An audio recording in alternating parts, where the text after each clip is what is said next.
इमरान अली साबिक सफ़ीर हमारे साथ मौजूद है। बहुत शुक्रिया आपका इमरान अली साहब। किस तरह से देख रहे हैं ये इजलास किस हवाले से है और क्या कहा जा सकता है कि मुस्लिम ममालिक का एक नया ब्लॉक बनने जा रहा है? ये तो काफ़ी अरसे से इन चार ममालिक की आपस में नेगोशिएशंस हो रही थी ईरान के पीस के ऊपर। हो सकता है कि नया ब्लॉक भी बन जाए। ये मेरे ख्याल है चौथी पांचवी मीटिंग है जिसमें से इस्लामाबाद में भी हुई थी। इसलिए बड़ी अच्छी बात है, लेकिन प्री मेच्योर है।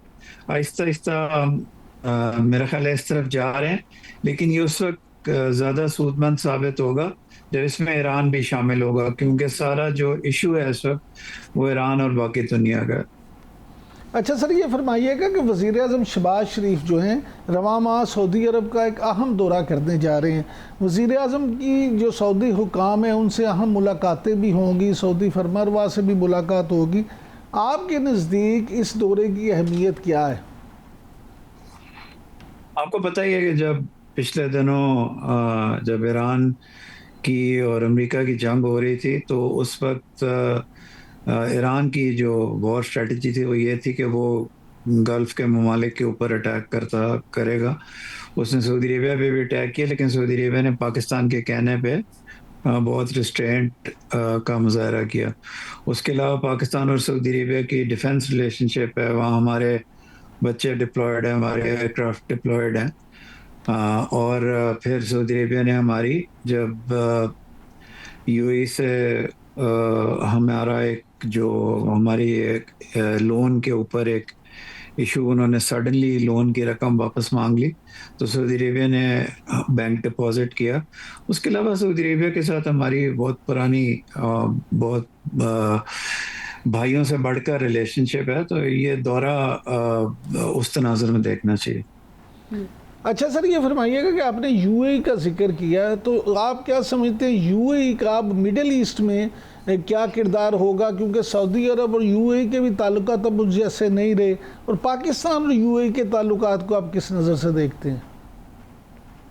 जो ताल्लुकात थे सऊदी अरेबिया और यूएई के काफ़ी ज़्यादा ख़राब थे। पाकिस्तान के साथ भी काफ़ी टेंशन थी, लेकिन और वो ईरान के मामले पे थी। लेकिन अब यूएई ने खुद अपनी कोर्स करेक्शन की आखिरी 7 दिनों में।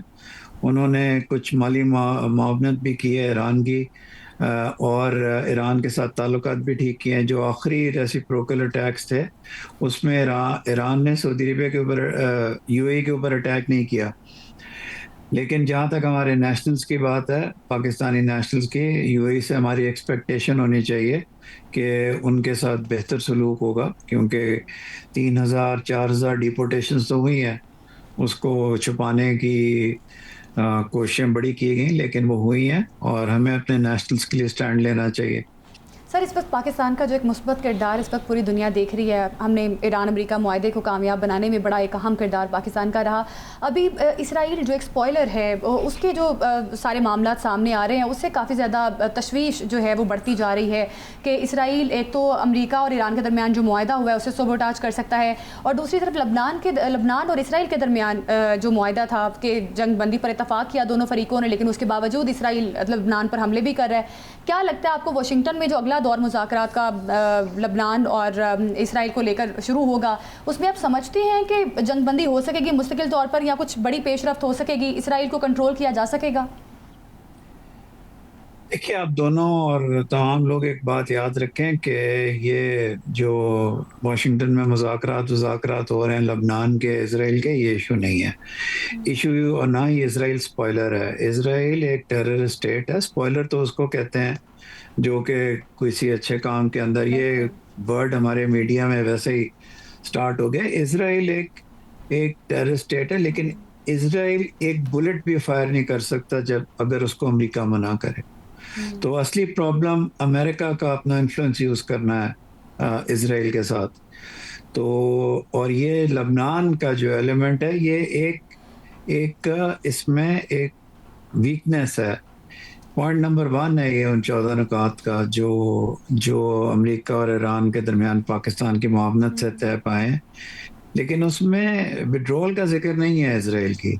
उसमें सिर्फ सीज फायर का जिक्र है। जब सीज फायर उस वक्त तक कारामद नहीं होगी जब तक हिजबुल्लाह ना करे और जब तक इसराइल के अपने दहशतगर्द मुल्क होने के अज़ाइम मत रुकें।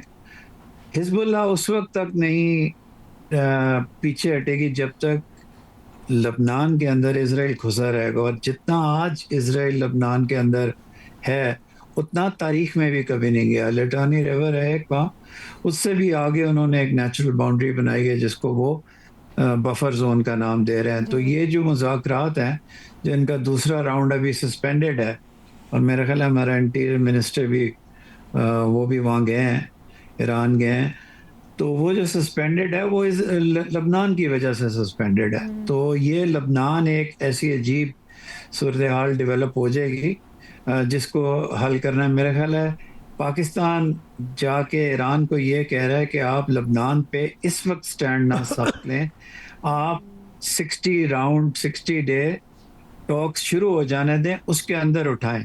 पाकिस्तान ये चाहता है कि इजराइल जो है वो इन टॉक्स को सैबोटाज ना कर सके। लेकिन सर ईरान ने तो लेबनान पे हमलों की वजह से आपने हुर्मुज़ एक दफ़ा फिर बंद कर दी है, तो इस सारी सूरत हाल को आप किस तरह से देखते हो? और फिर ख़ास तौर पे ये कि एक तरफ प्रेसिडेंट ट्रंप जो हैं वो ये दावा कर रहे हैं कि अगर वो ना होते तो इसराइल जो है उसका मुकम्मल ख़ात्मा हो चुका होता है, और जेडी वैंस कहते हैं कि जी इसराइल को बताया कि किस तरह अमेरिका ने उसे बचाया है, तो ये कहते हैं कि जी वहाँ तो सफ़े मातम बिछी हुई है। इसके बाद बिल्कुल सफ़े मातम बिछी हुई है, क्योंकि इसराइल ने जिस तरह इंडिया हमारे पड़ोस में एक झूठे बयानिए के ऊपर अपनी कौम को ज़िंदा रखा हुआ है, इंडिया ने इस बयानिए के ऊपर रखा हुआ था कि पाकिस्तान कन्वेंशनली मुकाबला नहीं कर सकता, पाकिस्तान को आइसोलेट कर देंगे। इसराइल ने इस तरह रखा हुआ है कि ईरान दुनिया का सबसे बड़ा विलन है, तो वो तो मातम तो मिचनी है, वो एक एग्रीमेंट है, और उसके जब 14 नुकात पड़े हैं तो सिवाय पहले नुक्ते के जो बाकी 13 नुकात हैं वो उसमें ईरानियन टिल्ट ईरान की तरफ नज़र आती है। तो इसलिए उनकी तो सफ़े मातम मिचनी है, लेकिन अमेरिका को साबित कदम रहना चाहिए। अगर अमेरिका चाहे तो इसराइल एकदम रुक जाएगा, सिर्फ एक टेलीफोन कॉल की ज़रूरत है। उसके लिए ऐलानात की या एक्सियोस की स्टोरियाँ कि जी बड़ा प्रेसिडेंट ट्रंप ने प्राइम मिनिस्टर नेतन्याहू को डांटा या ऐसा कुछ किया, ये सारी कॉक एंड बुल स्टोरीज हैं। अगर आप अमेरिका चाहे तो वो इसराइल को बिल्कुल रोक सकता है और रोकना चाहिए। अदरवाइज जो बोर्ड ऑफ पीस का अंजाम हुआ था गाज़ा में, 1000 लोगों की शहादत हो चुकी है बोर्ड ऑफ पीस और सीज़ फायर के बाद। तो इस तरह तो ज़ख़म रिश्ते रहेंगे और इस तरह दुनिया में कभी अमन नहीं होगा। इस दफ़ा अमन में ज़्यादा सीरियस इसलिए है कि ईरान ने अपना हुर्मुज़ को एक टूल के तौर पे यूज़ किया और तमाम दुनिया की इकोनॉमी को एक मुश्किल में डाला हुआ है।